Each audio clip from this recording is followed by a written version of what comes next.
로마서 1장 8절부터 15절까지 낭독하겠습니다.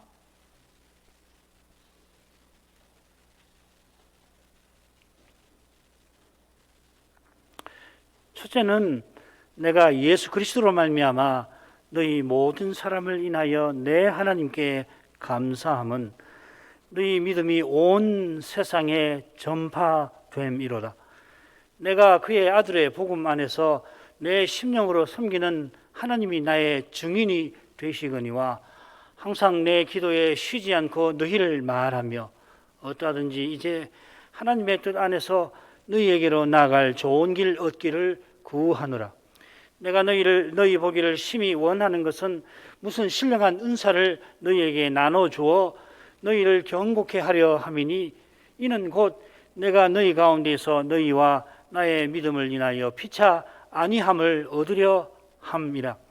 형제들아, 내가 여러 번 너희에게 가고자 한 것을 너희가 모르기를 원치 아니하노니 이는 너희 중에서도 다른 이방인 중에서와 같이 열매를 맺게 하려 함이로되 지금까지 길이 막혔도다. 헬라인이나 야만이나 지혜 있는 자나 어리석은 자에게 다 내가 빚진 자라. 그러므로 나는 할 수 있는 대로 로마에 있는 너희에게도 복음 전하기를 원하노라. 여기까지입니다.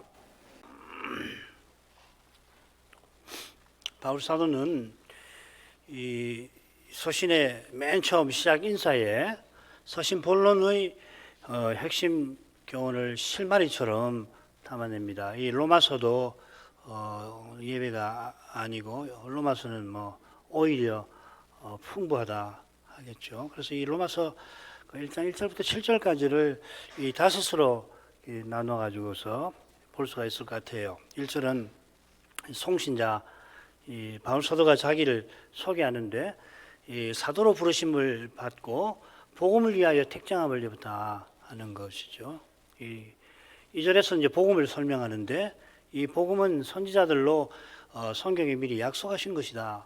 그리고 3절에서는 물론 그 아들에 관해서 약속하신 것이다 했고, 그리고 3, 4절에는 그 아들에 관한 내용을 압축하고 있습니다. 그리고 5, 6절에는 이 아들로 말미암아 자기가 은혜고 사도직을 받아서 이방인 중에 믿어 순종케 하는 것이 나의 사명이라 했고, 7절은 이 수신자와 기원이 담겨 있는데 거기 보면 하나님의 사랑하심을 입고 성도로 부르심을 입은 로마 교회라고 밝히고 있습니다. 내용이 굉장히 많은데 또 조금만 요약을 해서 말씀을 드리겠습니다.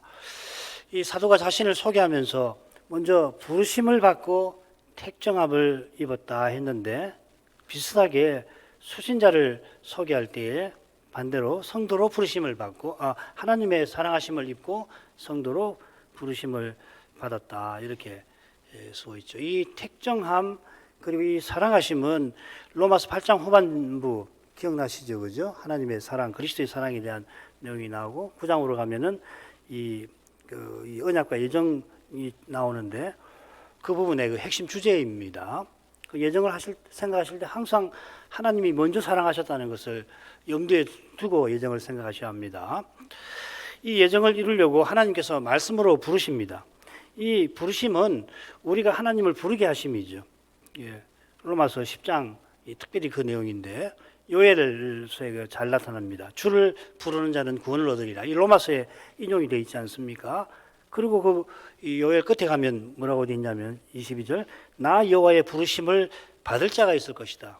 나 여호와가 부를 건데 내가 부르는 그들은 나를 부를 거다. 이렇게 이제 그래서 옛적에는 이 선자들을 통해서 옛언약 백성을 부르셨고 이제는 이 그리스도의 사도를 통하여서 새언약 백성 우리를 부르시는 것입니다.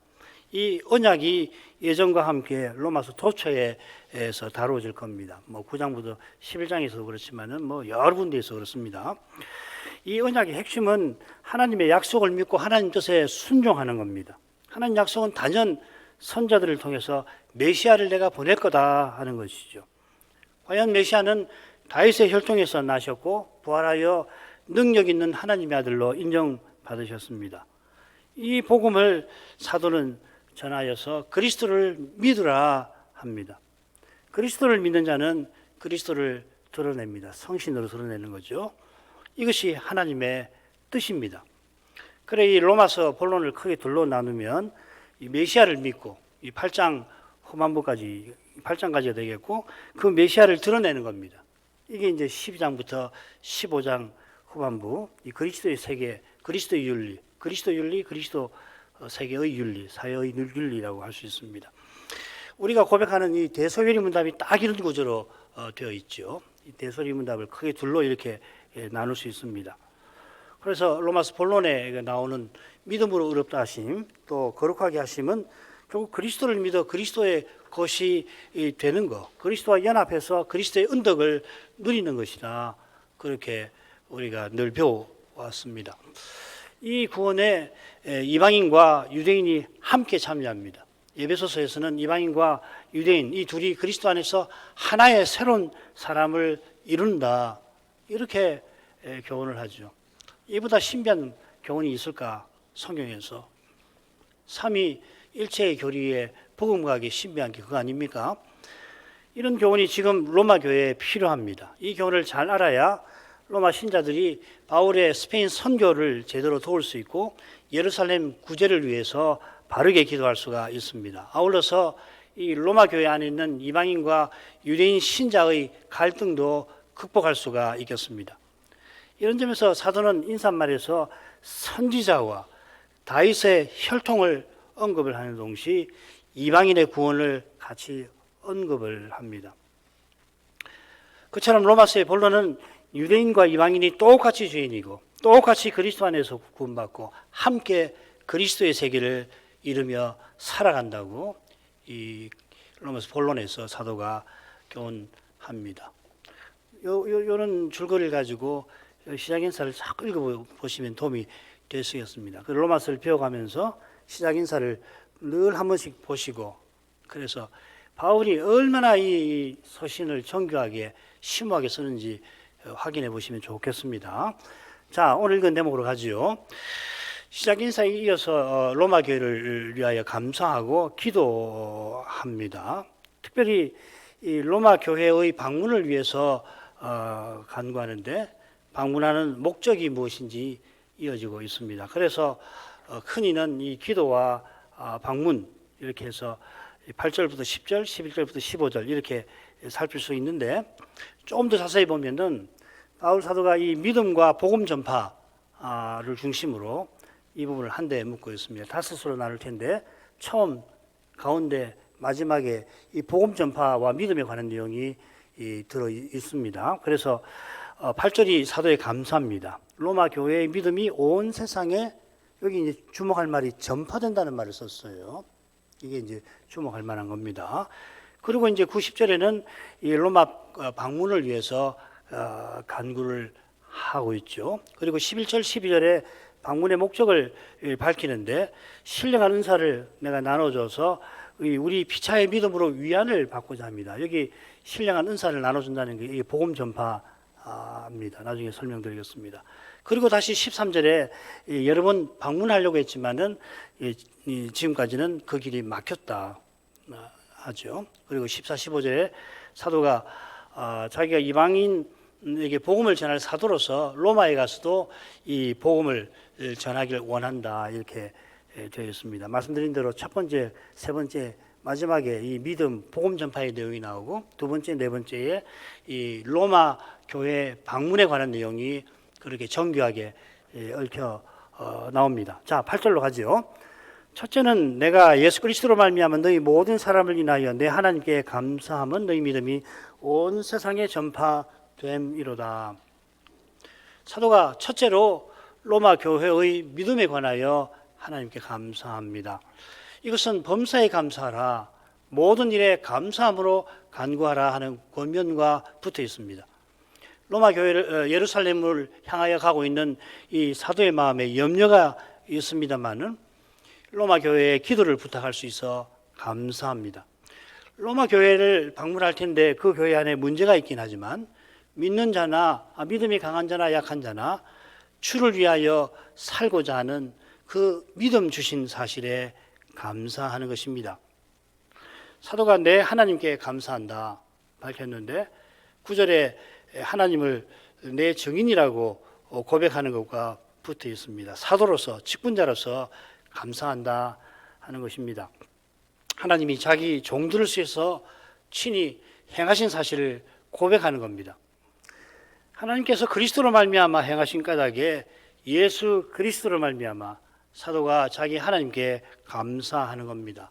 그리스도를 떠나서는 감사하지 못합니다. 기도하지 못한다는 말을 같죠. 감사한다는 말은 그 본질에서 기도하는 거 아닙니까? 우리가 하나님께 감사합니다. 기도하는 거잖아요. 감사하면서 하나님께 나아가는 거 있잖아요. 그래서 이 감사가 기도의 종류라고도 말을 할 수가 있겠습니다. 그리스도로 말미암아 기도하게 하신 것보다 감사한 일이 없습니다. 우리가 기도하도록 하나님이 독생자를 아끼지 않고 내어주셨습니다. 우리가 문제의 현실에서 그리스도 이름으로 기도한다면 이미 현실의 해답을 받은 거나 다름없습니다. 이걸 깨닫기까지가 굉장히 이제 어렵긴 하죠. 그러긴 한데 마침내 이것을 깨닫게 하시는 건 내가 답이 없어서 답을 구할 수 없어서 답을 명령이 구하지 못할 것 같아서 탄식하고 그렇게 기도하고 있는데 어느 순간에 이게 답이구나. 이게 이미 답이구나. 그걸 깨닫게 하시는 거죠. 시편의 많은 구절이 그걸 가르치는 것이거든요. 그리스도께서 우리의 해답이십니다. 기도의 유일한 길이신 그분이 우리의 해답이십니다. 이를 바울은 뭐라고 표현했냐면 우리 가운데 계시는 영광의 소망이라고도 표현합니다. 당장에는 해답이 보이지 않는단 말이죠. 소망해야 되는 거죠.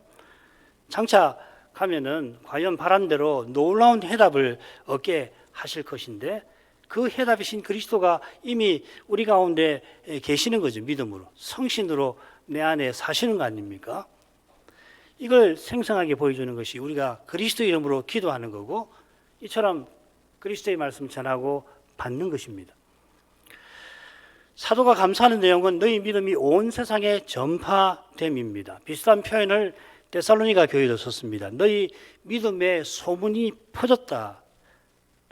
모든 곳에 너희 믿음이 퍼졌다 이렇게 되어 있습니다. 너희 믿음을 인하여 하나님의 여러 교회에서 우리가 친히 자랑합니다. 역시 같은 내용이죠. 지금 사도가 로마 교회에 관해서는 독특한 표현을 씁니다. 말씀드린 대로 전파되었다. 이 동사가 바울 서신에서 7번 나오는데 이 경우를 제외하고는 대부분 나머지 한 곳은 교회의 전파인데 사도가 복음을 전파하는 데 쓰입니다. 7번 나오는데 5번은 거기 나옵니다. 한 번은 이 성찬 맥락에서 나오는데 교회의 전파로 나오죠. 그러니까 이 전파된다는 말을 바울은 의도적으로 지금 쓰고 있는 겁니다. 로마서에서 이 세상은 하나님이 주신 세상인데 죄가 들어온 세상이긴 하지만 하나님이 메시아를 이 세상의 후사로 세우신 까닭에 세상의 화목이 있게 하셨다. 그렇게 전합니다. 특별히 유대인의 언약을 다루는 11장에서 이 세상은 뭐가 동의하냐면 이방인과 같은 말로 나와요. 이런 걸 고려하면 사도가 로마 교회의 믿음이 온 세상에 전파되었다 한 것은 사도를 통하여 복음이 특별히 이방인들에게 전파된 거기를 암시하는 겁니다.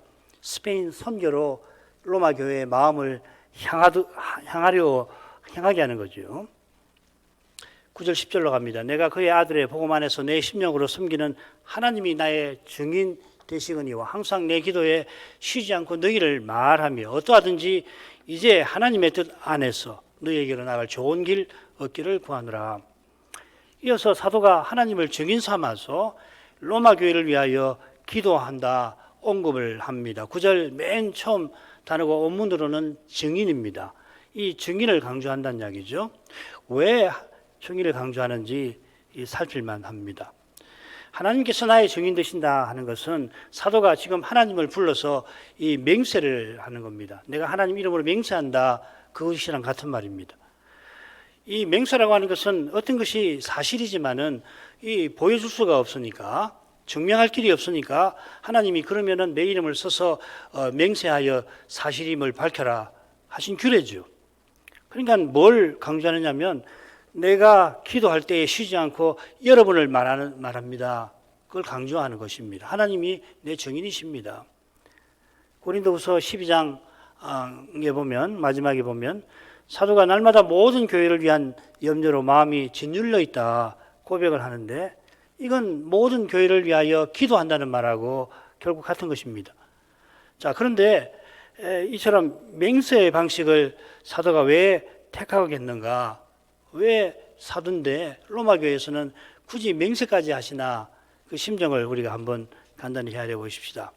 지금 고린도에서 로마서를 쓰고 있는 것 같아요. 로마서 16장 23절에 이 성이 고린도 같은데, 이 고린도 교회가 이 거짓 사도들의 거짓말에 사도를 지금 의심하고 있지 않습니까? 고린도 교회는 바울이 세운 교회입니다. 2년 반 동안 목회하면서요.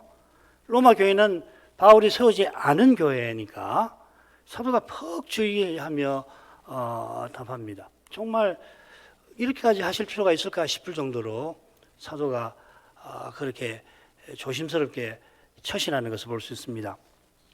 사도가 어떤 일을 하는 사람인가? 기도하는 것과 말씀 전하는 것에 전무하는 사람이라고 사도행전 6장 4절에 나오죠. 우리 개혁 신자라면은 말씀 전하는 것이 기도하는 것보다 앞서 나올 거라고 생각하고, 아마 여러분 이 성경 읽을 때에 말씀 전하는 것이 먼저 나올 거라고 그렇게 외우고 계실지도 몰라요. 기도를 먼저 언급합니다. 먼저 언급했다고 해서 기도가 말씀보다 더 중요하다고 사도가 교훈하는 건 아닙니다. 기도와 말씀은 이 선택사항이 아니잖아요. 서로 붙어 있습니다. 중요한 것은 바울 사도가 모든 교회를 위하여 늘 기도한 그 사실입니다. 성신의 특별한 영감 아래 있는 사도와 달리 이 일반 목사들은 말씀 준비에, 특별히 개혁교회 목사들은 말씀 준비에 실로 많은 시간을 드리게 됩니다. 그런데 그 일은 자연히 기도로 이어집니다. 말씀 준비를 위해서 간절히 기도해야 하고, 당연히 교회와 교우들을 위해서 시간을 따로 내어서 기도합니다만은 하루의 대부분을 드리는 말씀 준비 과정에서 자연히 기도하게 되는 것이거든요. 그야말로 아침부터 잠자리에 들 때까지 시간을 말씀 전하는데 드리게 되거든요. 그러나 사도가 내 기도에 쉬지 않고 너희를 말한다. 모든 교회를 위해서 기도하는 이 일이 실제로 어떻게 이루어졌을까? 제가 아무리 생각해봐도 해야 될 길이 없어요. 참 위대하다 한 생각밖에 들지 않을 정도입니다. 사도의 기도가 어떠한 것인지는 그의 아들의 복음 안에서 내 심정으로 섬기는 하나님이라는 표현에서 능히 짐작합니다. 여기 이 섬긴다는 말에 주목할 필요가 있습니다. 이 섬긴다는 표현이 로마서 다른 데서는 예배라고 번역이 되어 있습니다. 예배를 뜻합니다. 9장도 그렇고요. 9장에는 예배라고 되어 있고 12장 1절에도 그 예배죠, 그죠? 사도는 복음 전하는 일로 하나님을 예배한다 지금 말하는 겁니다. 이런 생각이, 관념이 지금 이것과 짝을 이루는 부분에 그대로 나와요. 15장 16절 읽겠습니다. 이 은혜는 곧 나로 이방인을 위하여 그리스도 예수의 일꾼이 되어 하나님의 복음의 제사장 직무를 하게 하사 이방인을 제물로 드리는 그것이 성신 안에서 거룩하게 되어 받으심직하게 하려 함이라. 여기 일꾼이라는 말도 제사장을 가리켜서 사용되는 그 낱말입니다. 히브리서 8장 2절에는 제사장에게 쓰였습니다. 자기의 일을 복음의 제사장 직무라 부릅니다. 이 직무는 이방인을 제물로 드리는 건데, 그건 무슨 말입니까? 이방인이 하나님께 가까이 나아가게 하는 일이란 말이죠, 그죠? 제물로 드린다, 제사 드린다 하는 말의 본질은, 핵심은 하나님을 가까이 함이라고 말씀을 드렸습니다. 전에 하나님 없이 하나님을 떠나 살던 이방인이 하나님을 가까이 하는 건데, 오직 중보자 그리스도 덕분이죠. 그리스도께서 바울을 자기 종 삼아서 그 일을 행하십니다. 나로 말미암아 아버지께 나아가라 하는 것이죠. 나오너라 하는 것이죠. 그처럼 사도가 복음을 전하는 그 일로 하나님을 가까이 합니다. 자기도 가까이 하는 것이죠. 이런 뜻이 섬긴다 하는 표현에 담겨 있습니다. 이건 결국 하나님을 영화롭게 하는 것이 인간의 목적이라는 고백과 똑같습니다. 우리가 하나님을 가까이 할 때 하나님의 영광을 뵙고 그래서 영광의 하나님을 드러낼 수가 있는 거죠. 딸리는 안 되는 거죠.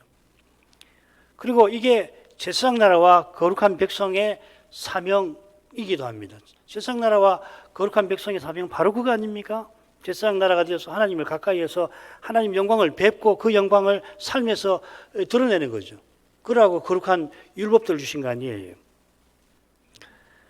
우리의 소명과 사명은 그리스도를 드러내는 건데 이는 그리스도의 영광을, 주의 영광을 뵙는 데에 있는 것입니다.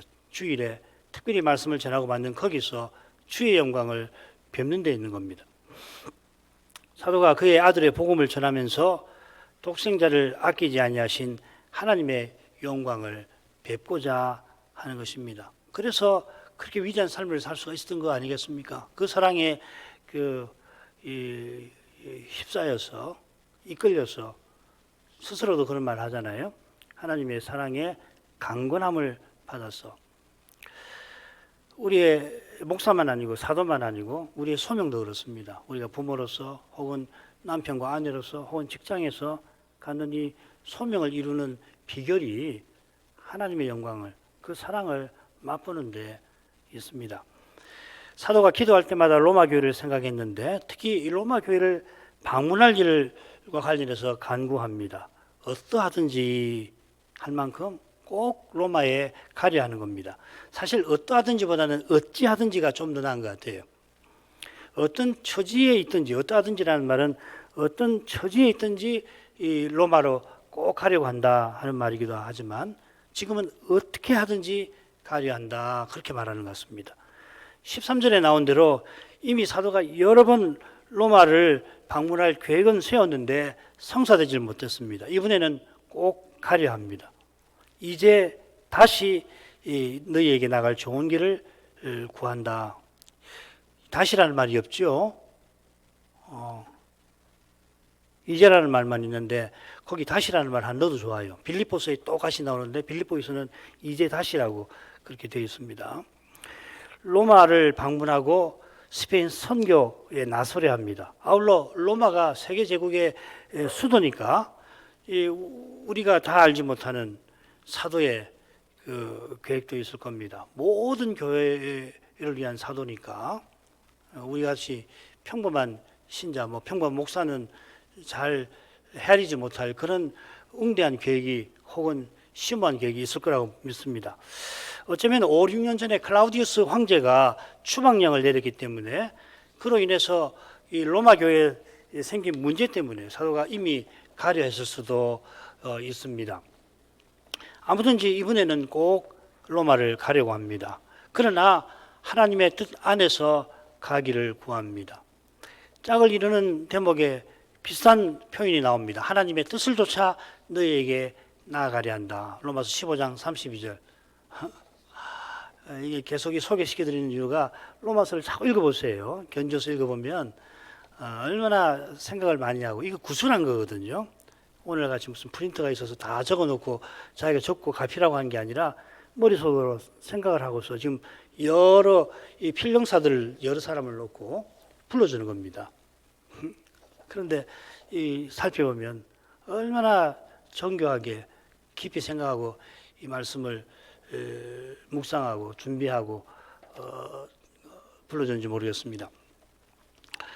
자꾸 읽어보십시오. 성경을 로마서를 처음부터 끝까지 시간 나는 대로 쭉 읽어보시고 견줘서 읽어보시고 로마도 보아야 하리라. 로마 방문이 하나님의 뜻임을 확신합니다마는 그러나 사도가 그 뜻을 다 헤아리지 못합니다.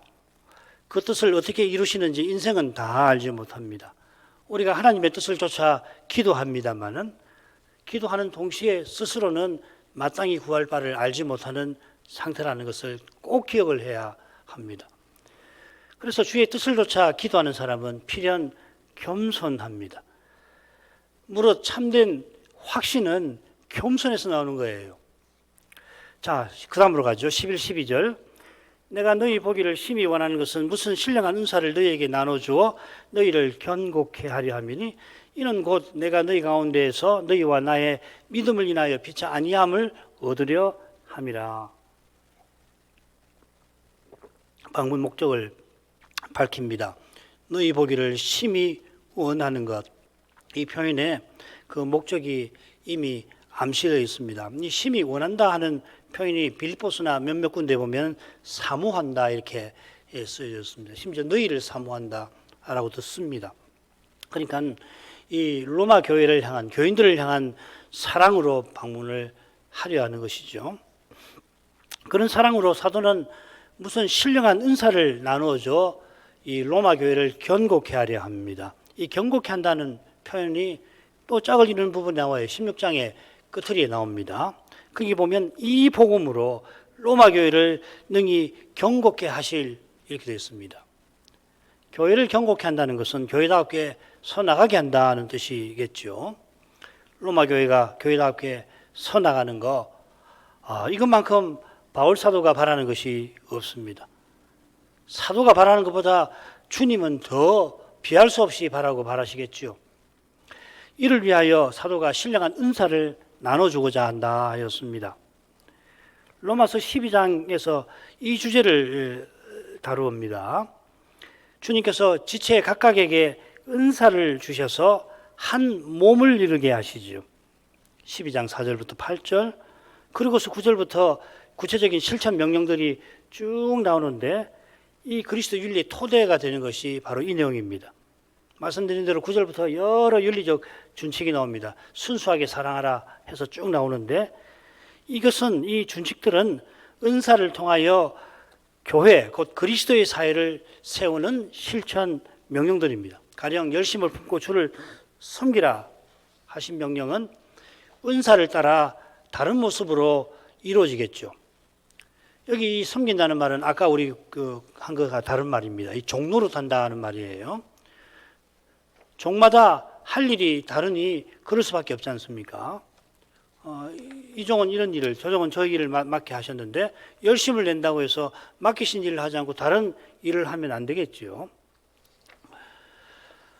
주님께서 우리 각자에게 주신 일을 소명이라 부릅니다. 소명을 행하라고 우리 각각에게 신령한 은사를 주시는 것입니다. 그런데 사도가 가서 은사를 나눠주겠다 합니다. 이것은 15절에 나온 것처럼 복음 전하겠다 하는 말하고 같은 겁니다.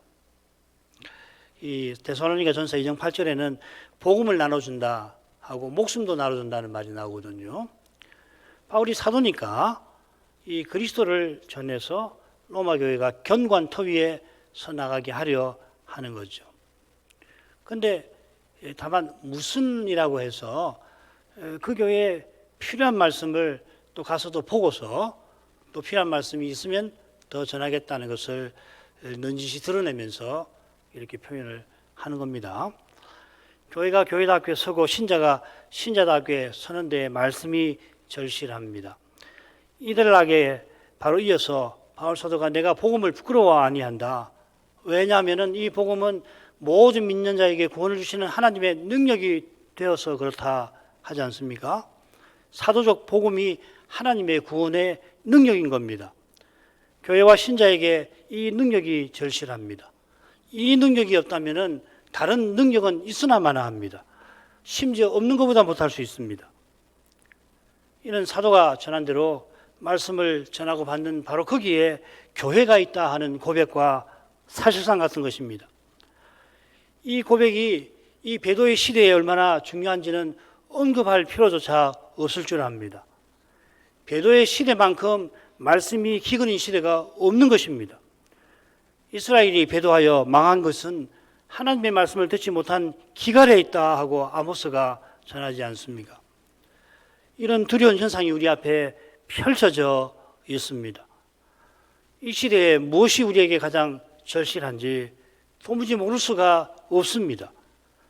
무엇을 위하여 우리가 기도하며 우리가 무엇에 힘써야 할지 모를 수가 없습니다.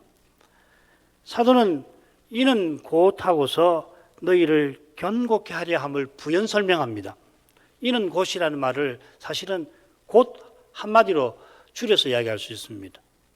우리 그 중학생들 있으니까 that is 즉이란 말 알죠?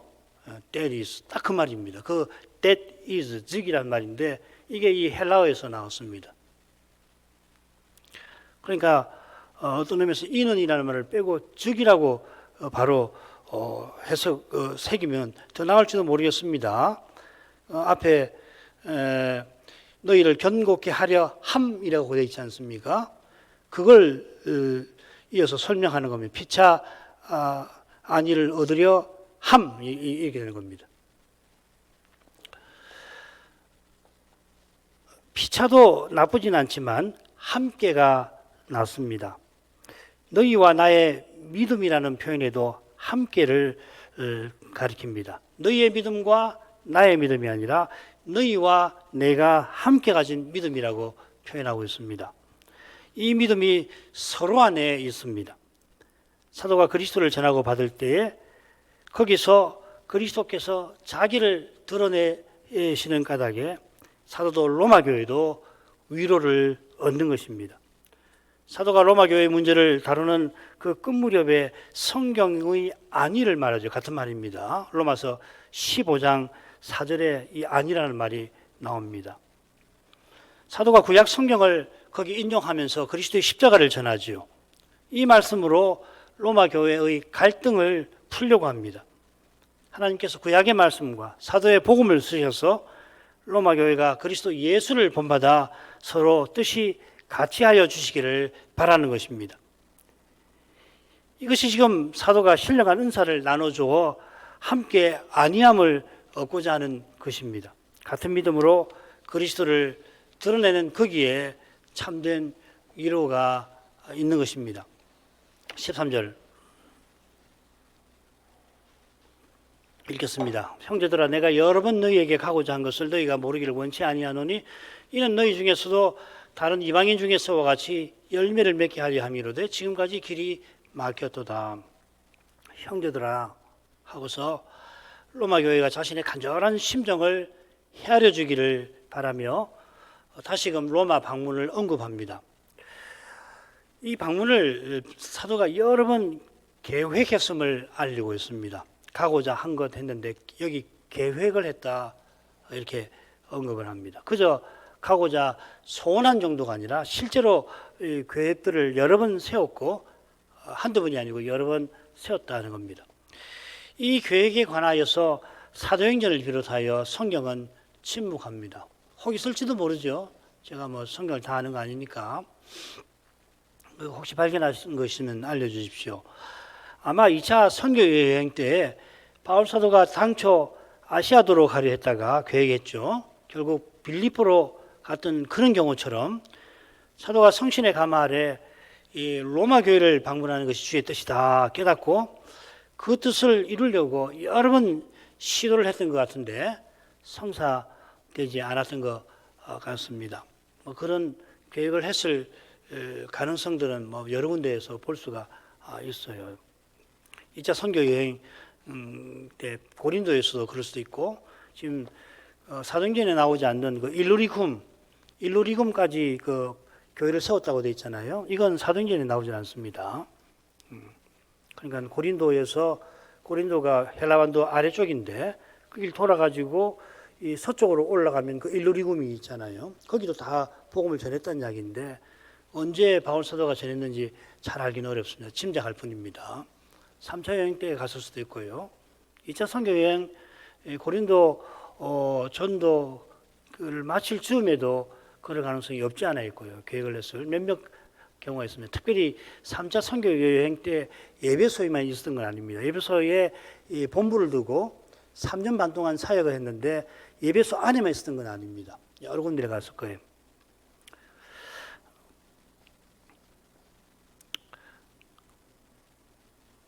지금까지 길이 막혔도다 그렇게 했습니다. 역시 비슷한 표현이 짝을 이루는 대목이 나옵니다. 15장 22절에도 나와요. 너희에게 가려 했던 것이 여러 번 막혔더니 이 15장 22절에 막혔다는 표현은 어디 나오냐면 데살로니가 전서 2장 18절에 나오는데 거기는 사탄이 막았다 그렇게 되어 있어요. 그때 쓰는 표현이고요.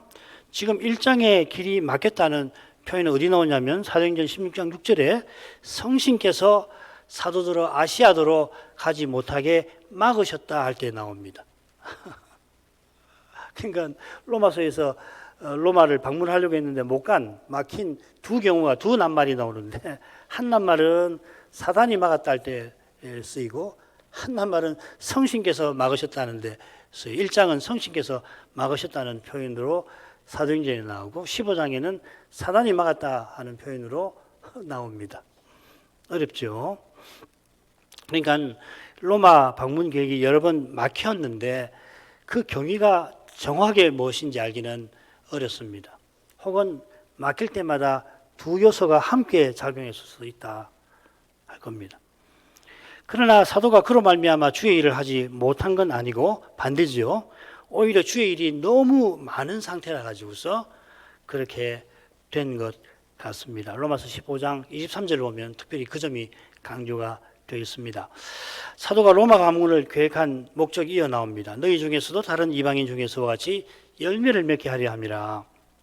사도가 로마 교회에서도 열매를 얻고자 한다, 이렇게 맺게 하려 한다 했지만 내가 열매를 여러분 가운데서도 얻고 싶습니다. 이렇게 되어 있습니다. 이 열매라는 말이 예루살렘 방문 목적에 나오죠. 15장 28절에 나옵니다. 내가 이 일을 마치고 이 열매를 저희에게 확정한 후에 너희에게 지나갈 거다. 너희를 지나서 스페인으로 갈 거다. 15장 28절에 이 일은 이 이방인 교회의 구제금을 예루살렘에 전달하는 겁니다. 그러니까 이 열매는 뭐냐면 이방인과 유대인이 그리스도 안에서 하나 되는 사귐을 가리키겠죠. 이게 지금 바울 사도가 로마 교회에 가서 얻고자 하는 열매 중에 하나일 겁니다. 로마 교회가 지금 사도의 두 사명에 참여하는데 이런 열매를 참여하면 열매를 맺겠죠. 아울러서 교회가 교회다웠게 서나가는 것 역시 그렇고, 그리고 믿는 사람이 느는 것도 열매에 포함될 수가 있겠습니다. 자, 14, 15절로 가겠습니다. 헬라인이나 야만이나 지혜 있는 자나 어리석은 자에게 다 내가 빚진 자라. 그러므로 나는 할 수 있는 대로 로마에 있는 너희에게도 복음 전하기를 원하노라. 로마 교회의 믿음이 온 세상에 전파된 것처럼 바울은 모든 이방인에게 복음을 전할 뜻을 밝힙니다. 여기 이 야만이라는 말, 바바리안이 들어보셨죠? 네, 바바리안이란 말 들어보셨죠? 게르만족 이쪽에 헬라어 말이 그러고 있습니다. 바바로스. 이렇게 헬라인이 이 헬라어나 헬라 문명을 모르는 외국인, 이 그리스 반도에 사는 헬라인 아닌 외국인들을 가리키는 표현입니다. 야만이란 말이. 그러니까 유대인도 헬라인에게는 야만이겠죠, 그죠? 이런 분류를 바울이 지금 따르지 않습니다. 왜 그러냐면 16절에 보면은 첫째는 유대인에게 또한 헬라인에게라 해서 그렇습니다. 바울은 유대인과 이방인, 유대인과 헬라인 이렇게 분류를 하는 거죠. 바울에게 어떤 데는 분류 기준이 뭐냐면 유대인과 이방인, 헬라인 이렇게 되어 있는 겁니다. 이 큰 분류 아래 헬라인과 야만의 분류가 있는 거겠죠, 그죠? 그리고 사도가 이방인을 헬라인이라고 퉁쳐서 부르는 데서 알 수 있듯이 헬라인과 야만은 지혜 있는 자와 어리석은 자와 마찬가지로 당시 사람들이 통상적으로 쓰는 분류를 따른 거지, 이 헬라 문명 밖에 있는 민족들을 차별을 해서 사도가 쓰는 건 아닙니다. 14절은 요컨대 내가 이방인의 사도라고 밝히는 것입니다. 사도로 부름받은 바울은 빚진 자의 태도를 취합니다. 로마서 13장 8절에 사랑의 빚 외에는 아무에게도 아무 빚도 지지 말라 권면한 것처럼 사도는 주님께 받은 큰 사랑을 도무지 갚지 못할 빚으로 알고서 그 빚을 소명을 통하여 어떻게든지 갚고자 하는 겁니다. 하나님이 우리에게 직분과 소명을 주신 것은 사도와 같은 태도를 취하라 하신 것입니다. 우리 모두가 서로에게, 심지어 믿지 아니하는 사람에게도 빚진 자입니다. 서로 먼저 섬겨야 하겠죠. 이걸 딱 뒤집어 가지고 다른 사람이 나에게 섬길 의무가 있으니 내가 다른 사람에게 섬김 받을 권리가 있다 생각하면 안 됩니다. 요 생각을 버려야 되는 거죠. 섬김 받으셔야 할 주님께서 섬기셨으니 주님의 섬김을 받은 우리는 주님처럼 섬기지 않을 수 없는 것입니다. 빚진 자인 것입니다. 천국은 주님처럼 먼저 섬겨서 그래서 모두에게 섬김받는 나라입니다. 한 사람이라도 섬김 받을 권리를 주장한다면 아까 말씀드린 대로 다른 사람들이 섬길 의무가 있으니 나를 섬겨야 한다고 그렇게 착각한다면 천국은 무너지고 세상이 대신 교회에 나타나겠죠. 주님의 심령으로 사도는 로마를 방문하려 합니다. 15절의 교훈은 우리가 지난 시간에도 살폈습니다. 스페인 선교와 로마 교회 문제를 해결할 만한 그 복음을 사도가 특별히 가서 전하려고 하는 겁니다. 기도하겠습니다. 거룩하신 아버지, 사도가 로마 교회를 방문하려 한 심정을 이날에도 함께 살피면서 바울을 사도로 세우신 우리 주 예수 그리스도의 위대하심을 깨닫게 하십니다. 그리스도께서 원수 노릇하던 그를 누구보다 그리스도를 본받는 사도로 세우셨습니다. 달리는 이 바울의 거룩한 삶을 헤아릴 길이 없겠습니다.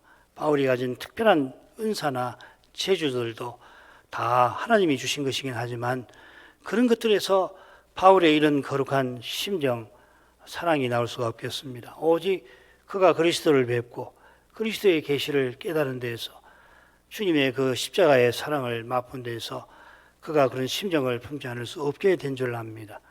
자비하신 아버지, 우리 모두가 바울처럼, 아니 그리스도처럼 살게 하려고 우리를 부르신 것을 기억합니다. 장차는 부르신 목적이 다 이루어질 것입니다. 그날에 비하면 지금은 너무도 초라하긴 하지만은 그럴 때마다 그리스도를 더욱 바라보게 하옵소서. 그리스도 안에서 소망을 잃지 않게 하옵소서. 이 시간에도 그리스도께서 주님의 교회를 세워나가심을 의심치 말게 하옵소서. 더 그리스도를 의지하게 하시고 그래서 조금이라도 그리스도를 드러내며 살아가는 이 하루가 되게 해 주옵소서. 예수님의 이름으로 기도합니다. 아멘.